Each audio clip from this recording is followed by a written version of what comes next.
Rook, you are journeying south along the western coastal road. You know that in some near distance you will encounter the town of ROOK. You've never been there before. As you return to Amakora, you're tired. The weather is decent, thankfully. And you begin to come upon this town. The ocean is off to your right as you head south. In the distance you hear what sounds like a church bell. And then you see it. The town appears on your right, slowly coming into view as you travel. But something strikes you as strange. There don't appear to be any people. No one on the street. No one on the road near you coming or going from a coastal town. Seems odd. You glance about. The gray sky, typical of a day near the ocean like this, seems to get a little bit darker as dusk rolls in. The seagulls cry, yet that bell still rings. Why don't you tell us what you look like and what we see? So what you see is a character of 5 and change feet tall, black as night skin, some light white and green dots littered about his skin with little tiny horns coming out. And you see a mushroom cap atop the head that comes down in the back like a gourd ponytail, and bright green eyes, and a black leather suit, like a kind of like an adventurer's suit, little whip to the side. Some runes on his hand, and a look about him that he hasn't slept in a while. So, this ROOK, a place you've frankly kind of been looking forward to getting to for a possibly warm night's rest or a decent home-cooked meal. You've been on the road for quite some time. Now stands before you and appears to be hauntingly empty. What do you want to do here? Why don't you describe to us how you feel and what you attempt to do? I'm sensing a little bit of uneasiness. I have no estrangement to things that are unnerving. The feeling of being alone. But the grayness of the sky and the eeriness of the crashing of the waves and the desolation of the town makes me uneasy. And then I see a figure just pop up right behind one of the broken down city walls, just kind of staring at me. It's this shadowy figure, one I've seen before. I give him a nod of my shroom, and I move into town. Anybody home? Hello? Stop looking at me. Anybody home? For a moment, as the wind kind of flares up a bit, one of the screen doors on one of the buildings just clack, clack, clack in the wind. There is just an unnerving amount of silence. A clothesline across the way that stretches between two balconies on two buildings on the main street, which actually has bed sheets, some kind of linen hanging on it, flaps in the wind. A crow or seagull is calling out, just sort of breaking the silence with an ear-piercing kind of haunting presence as you move into town. You at first don't see anyone. Amakora, Department of Investigation. I'm here to investigate. Stupid fucker. Stop laughing at me. I kind of look around and scan the environment. I think I see some. Why don't you make an instinct roll to see how that goes? 15 with hope. A 15 with hope. That will succeed. And as you glance about and look, you do notice that you see a couple of different sets of faces or eyes eyeballing you. One across the nearby street here, in a window. You just see the curtain pull aside, and you see a small face down low, like a child, kind of like glancing out from behind. And as you make eye contact and begin to wave, the curtain closes. You glance to your right. There's a space between two buildings. You glance down this narrow space between the two of them, and you see someone just sort of peer out from behind a door. They stand there in the shadow, silhouetted with the backlight against them. They're looking at you. I'm going to go to the one to the right. And I'm just going to... Hello. I'm from Amakora. Rook. Oddly, they stay. You see their shadow in the alleyway, still standing there. Do you want to try and... I'm going to keep it like a 10 feet distance. I'm from the Department of Investigation, I've been sent here to see what's going on. Why don't you roll a presence check for me, and let's see. This individual seems very timid, so let's try to ascertain how your presence plays out. 23 with fear. 23 with fear. I'm going to take that fear. It is a success, though. The figure steps a little bit forward, so just enough of the light coming off the main street and cutting across the building illuminates his face. And he sees you and he's like, "You there? You should not be here now. What are you doing?" I said I've been sent here. An informant has gone missing, and our information on this town has gone dark, and I've been sent to investigate. It is dangerous here. This town has not been the same as maybe once you knew it. What happened? I don't have time to go into that right now, but you should. And with that, mid-sentence, you feel crash through your brain, through your consciousness, a most piercing, high-pitched whisper that comes in. And as you open your eyes long enough, just before you hear it, it begins to say, you look at the person that is also talking to you, and he as well is holding his head, and this whisper comes through, and it says, "You are not welcome here, and it's time to exit, oh creepiers, immediately. I'm only going to warn you one time, and you there, citizen, you should know better." And then it releases you, and you immediately feel better. The figure before you that stood there, he looks at you, he kind of like looks down, and then he looks up over his head bent low, and he's like, I told you, I have to go.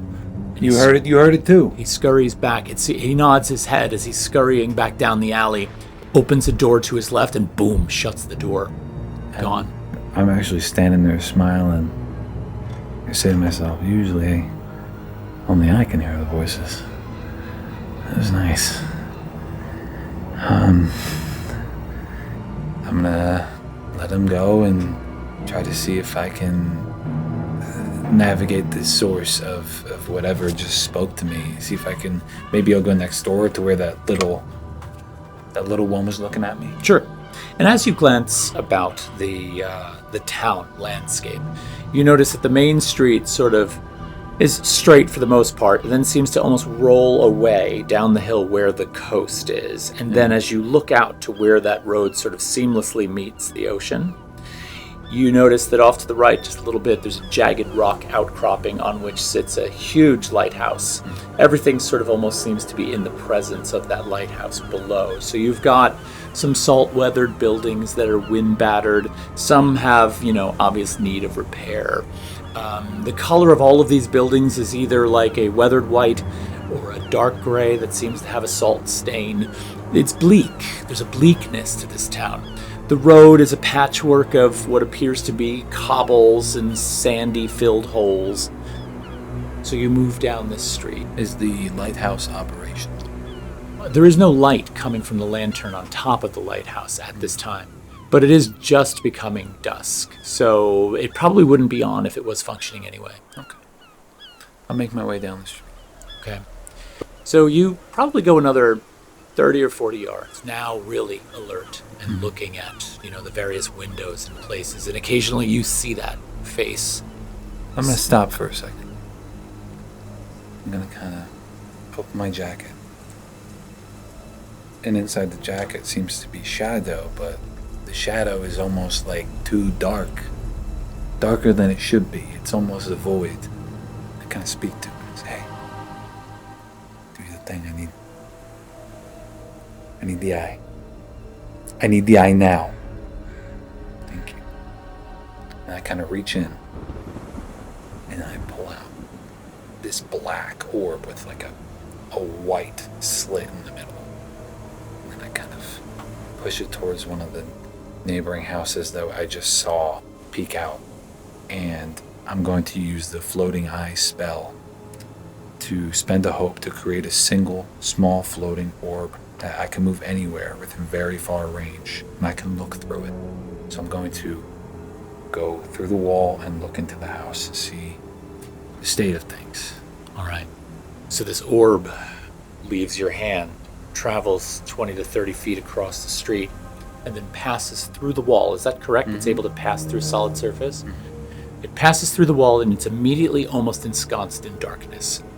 The inside of this house has no illumination. There are no lanterns, no candles. The only light that's in this space is what streams in through the windows, and since it's dusk, that's not much. But it adjusts its view slightly, and you see several things. One, you see 2 women, a gentleman, all human, and 2 children huddled in the corner. They're looking directly at this eye as it comes through the surface of the wall. You move around, and they almost seem to be terrified of it. As you look around the rest of the room, you don't see anything of note. There's no kind of immediate threat that you can ascertain. But there are 5 people in this building. If there's no immediate threat, I'm going to take the eye out. Okay. And not scare them any longer. And just keep it kind of up in the sky, following me and waiting to see if there's any danger. Okay. And as you are able to see through this eye as it follows you, you said it's above you? I can go back and forth between visions. You move through the town a little bit further, and what stands out to you is just up ahead on the right-hand side, you see what appears to be a human woman hiding right around the corner of the next building. But every once in a while her head peers out and seems to try and look at you. You didn't notice her from your ground view. Yeah. But the eye shows this to you. Does she look like she's getting ready to strike? Is she afraid? No, it almost seems like she's either curious or maybe afraid. It's hard to tell from an above view, but she doesn't have a weapon and she doesn't look like she's prepared to strike. I come in peace. She sees you and she's like, "Come here. Come." I make my way. You come around the corner between the 2 buildings and she sees you and she's like, "Come, come." Yes. And so she scurries down the alleyway. She turns to the right, and there almost appears to be like a bulkhead that sort of butts up against the side of this building. She pulls open a large door and she disappears down into the space underneath the building. Sending the eye down first. The eye goes down and she comes into what appears to be a basement space. There are, in fact, candles down here, so the space does have a gentle, warm illumination. There are several tables. Strewn all over the tables are what appear to be papers, quills. There's a couple of maps. Nothing of any kind of threat. All right, I'll make my way down. As you're coming down the stairs, you hear her voice. She's like, "Pull the door closed behind you." Do so. You've entered this space. It's dead quiet. I mean, the city, town itself is quiet to begin with, but now it's even more quiet. She's like, "Who are you? What are you doing here?" Rook, Department of Investigation of Amakora. What's going on here? I had some voice pop into my head and tell me to get out of town. Yeah, that's him. Who's him? Listen to me. You could get people killed here. This situation is dire. This is one of the only places in town that we, as a community, are fairly certain he can't penetrate. He sees all. So do I. That's good. But If you want to survive, you need to leave. But I will ask you this. We lost someone. Who? My daughter. What happened to her? Her name is Sarah. She was taken from us. She went missing about 4 days ago. No one's been able to find her. Mm-hmm. Now, this place is bad enough as it is. But Sarah was not scheduled to be taken. We don't know what's going on.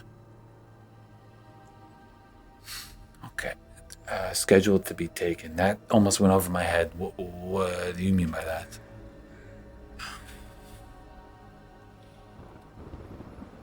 He has a demand that he places on this town. We didn't take him seriously at first, but when we didn't, he immediately began slaughtering the villagers. Many people escaped. But he demands that a child is sacrificed to him and his honor once per quarter of the solar year. How long have you been meeting these demands? Several years now. My daughter Sarah was passed over for that sacrifice. We were thankful for that. We knew that she would grow up to be another citizen of this town. But she did not look forward to becoming one of the mothers that is used to harvest children to him. And so when her sister was called, when Sarah was recognizing that her sister would be next in line, she was then taken. She cried out. She had outbursts. She fought. She didn't want her sister to be taken by this person. Him. Him? Who's him? Does he have a name? Where is he? He does not have a name that we know, but he is in the lighthouse. As you say that, there's a shadow in the corner of the room. And the shadow starts to kind of like breathe for a second. And as it exhales, this form kind of like detaches from the shadow and then like falls on all fours. And I turn to look at it and I say, go to the lighthouse. Look for her. Tell me what you find. She immediately turns and she kind of looks and she's like, first of all, would she be able to see his? She sees nothing. So when she turns and looks at the direction that you're gesturing, she's like, glances at you, glances back to the space, and she's like, are you all right? And this is the first time she notices how deep the bags under his eyes go, but I'm okay. You're okay. We're okay. Trust me. I'm doing my job here. What are you sending to the lighthouse? That was me activating the Midnight Spirit spell. All right, so you send this to the lighthouse. Mm-hmm. You see this shadowy figure sort of move towards the bulkhead stairs, up and out, passes through the door, and is gone. Okay, you don't know his name, but you offer him children every year. 4 times a year. I mean, it explains what's happened to the population here. It's totally decimated this town. I'm surprised Amakora hasn't intervened earlier. Amakora is unaware of our situation. To passersby, Okri appears seems to be normal. I'm not quite sure how you were drawn here. We've been ignored for years now. Well, that's over. I'm new to the investigation department, but I'll make sure you guys stay in the loop. I'm gonna figure this out. If Sarah could be found, that would be greatly appreciated. She will be. If he has her, it's possible she's already gone. I've cried many a night knowing that that's probably the case. Well, don't cry till I get back. What did you say your name was? Rook. Rook, if you need to communicate with anyone, bring them to this location. Uh-huh. Otherwise, he will hear you. Okay. I could do that. That'll happen. Pleasure. I'm gonna kind of find my way back out. You up the stairs and push on the bulkhead door, and what's light is left of the dusk time penetrates down into the space, burns your eyes a little bit as your eyes begin to adjust again. Mm-hmm. And you come up and out. There's no sign of the shadow presence that you sent. What do you want to do? I'm going to move towards the lighthouse and kind of scope out the building, moving around it, seeing what I can hear, sense, smell, wait for my friend to come out and tell me what he saw. Moments later, your head, white hot, piercing pain penetrates your skull again, and that voice comes in as loud as it was before. I have given you my warning. Yet you remain.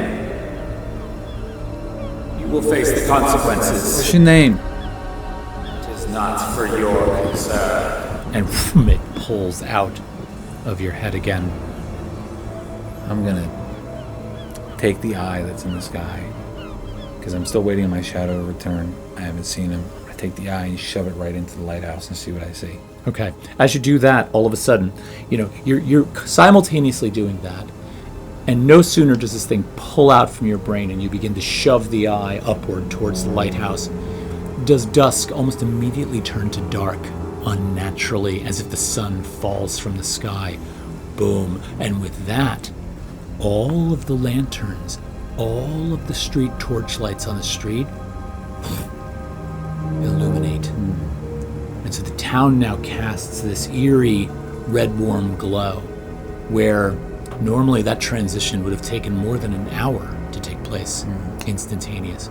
The eye gets pushed through the top of the lighthouse. Are you going through the top of the lighthouse? As it's being pushed through, you notice that the top of the lighthouse begins to illuminate and glow. Almost blinds me for a second. It's not that bright, but it is enough to light up the evening sky. And there's what appears to be a rotating beam, and that light sweeps across the ocean. It's a very eerie scene. You can see almost it reflect off of some of the fog and clouds that are rolling in now that it has become dark. Your eye looks inside this space. You don't see anything at first, and so you control it. You move it down and in and around and through the stairway that drops down into the body of this massive thing. At one point, you almost see what you think is the face of an individual as it goes by. And so you sort of slam on the brakes a little bit, turn the eye backwards and look, and there, hovering in this white-blue light, you see this full head of flowing, almost like it's underwater hair, and a face with piercing eyes looking right at the eye. And then it vanishes. The space goes a little bit darker. The only light now is what's cast down from the top of the lantern. I'm rushing in. You're going into the space. All right. There is a door on the front of this. It has long since deteriorated and fallen off of its hinges. It's actually something you have to step over as you run inside the space. When you enter, there is a large, round, open area with a couple of tables that look like they have long since rotted and collapsed to the ground, smashed or looted. There's a stairway that winds up the outer wall on a helix up to the top. I'm going up the staircase. Okay. You start running up this staircase, and then echoing from inside this space, you begin to hear it. It's like a...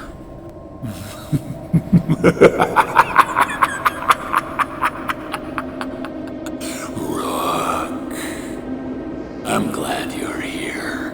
I'm glad you've come to join my family. At Oak Pierce, you will make a valuable addition to this space. You think I'm afraid of the dark? Doesn't matter to me whether you're not afraid or not. I intend to use you in part of the procreation of this city in honor of my presence here. Over my dead body. And then you hear, distantly, down below, a scream of pain and terror. I'm still going up, but I'm sending the eye down. Okay. So the eye heads down, and you are now still running or slowly working your way up? Still running. Okay. It's probably about a 2 to 3 minute journey to the top of this lighthouse. So you are sprinting up these stairs. The eye, however, does go down. It gets to the floor level, right where you came in, But you do notice also, one thing you overlooked on the way in, is that behind the stairway up, the wall has a cavity and it looks like there's a space that goes down. There's a foundation to this building that digs down into the rock. I send the eye further down, fearing that I missed something. Okay. The eye plummets down into this stairwell. Its own ability to see in the dark, or what little light that there is, begins to sort of transmit information to you. You start to see little broken, fragmented pieces of light, a stone wall here, a bunch of cobwebs there that it passes through. The stairway itself almost seems to be rotting away with the seawater as, it sort of eventually glances every once in a while at what it's moving down, and then it winds up in a massive diameter stone basement, some carved from the natural stone itself, some put together like a stone wall to build out where it needed to be. And there in the corner, huddled up, knees against her chest, arms wrapped around long hair over a sort of soiled white dress, you see a young girl rocking back and forth. You scan past her. She sees the eye, or she almost seems to look you in the eye because she sees the eye. And then the eye spins around and you see on the floor in the middle of this room a 4-foot high, 5-foot high pile of bones.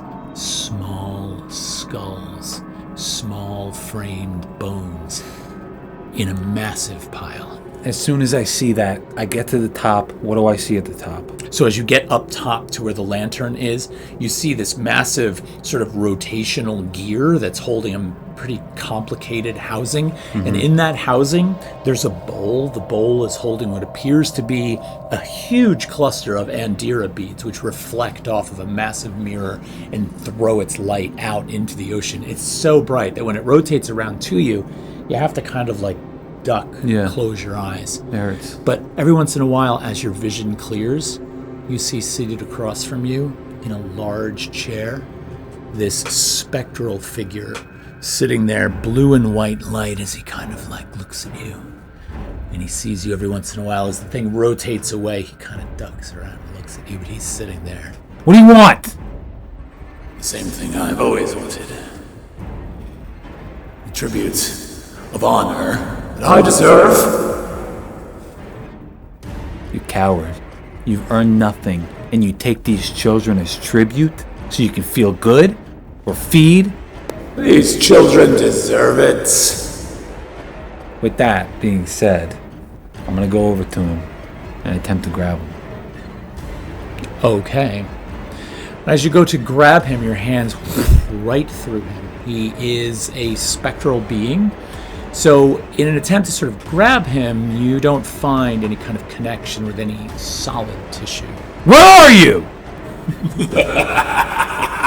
Cut that shit out! I'm not afraid of your laugh. I hear laughter every day. And with that, you see him rise up. You see his figure sort of move very graciously around the lantern, and then he heads down. In an attempt, before he heads down, Yes, underneath the lantern, there is shadow. there is. I want that shadowy being from before to attempt to grab him before he goes. Okay, I'm going to forego its attack for a grab instead. okay. All right, here's how we're going to do this. The shadow is going to make an attack roll against this spectral figure. And if you succeed on the attack roll, I will allow you to grapple this if that's what you're looking to do. Yes, I want to grapple him. Go ahead and make the attack roll. 16 with hope. 16 with hope. A 16 is the difficulty class that I had placed on this. Therefore, you succeed. Your shadowy figure, just as the spectral form blasts past, reaches out and snatches it from the air and is now holding it. And to the spectral figure's surprise that this happened, you see him kind of like glancing around like, what could this possibly be? With that being done, I'm running up, placing both hands on him, both hands that contain runes carved into them. And I want these runes to light up green and white as I attempt to incapacitate this foe. I'm going to attack him with my hand runes. Okay. It's going to be a 9 with fear. We're going to take that fear, and with the move turning back to me, the first thing I'm going to do, as you sort of attempt to grab the head of this thing, number one, your hands pass right through it. And almost as if it becomes aware of the fact that it's a spectral figure and should not necessarily be grappled, I'm going to spend a fear. Now the moves come back to me. I'm going to additionally spend a fear to end that condition. Mm-hmm. And with that, the spectral figure is not only going to break free, but now he's going to attempt to grab you. And so with that, he reaches out, grabs a hold of you. That's going to be a 22. That's going to hit. Okay, he grabs a hold of you. I want you to make an agility roll or a finesse roll, your choice, because he is now going to attempt to hurl you down through this lighthouse. I'm going to make an agility roll, adding my experience of survival of the fittest to it to get a +2. Okay, I'm going to describe your potential outcomes and the consequences here. So first of all, I'm going to set the difficulty of this at 14. Okay, he's got the upper hand on you right now. But let's say you fail that, but you come close. If you fail at a 12, I'm going to have you fall in such a way that it is not a plummet straight to the ground. You will take several hits on the way down. If you fail below an 8, that's going to be a plummet straight to the ground. And if you succeed, we can go from there. But let's just see how this goes first. Go ahead and roll. That's an 11 with fear. I'm going to take another fear. Mm-hmm. On an 11 with fear, the spectral figure grabs a hold of you and hurls you. Your body almost arcs completely across the lighthouse under the force of this thing, hitting the stairwell and then bouncing down into the space on this horrible trajectory as your body is bounced hopelessly off the stairs. And seconds before you're about to hit the ground, it is almost as if this force cushion like grabs a hold of you just before you hit the ground at the final part. You are held aloft by some kind of arcane force, some kind of unknown presence. You look in surprise, still feeling the impact and the bruising and the battering of falling all this way, and you look, and there, behind the stairway, is the small girl, hands outstretched like this. And then she lets go and poof, you hit the floor. Come with me. Right now. Let's go. And she runs out the door. I'm running with her. And that's where we're going to end. Damn you! Damn you!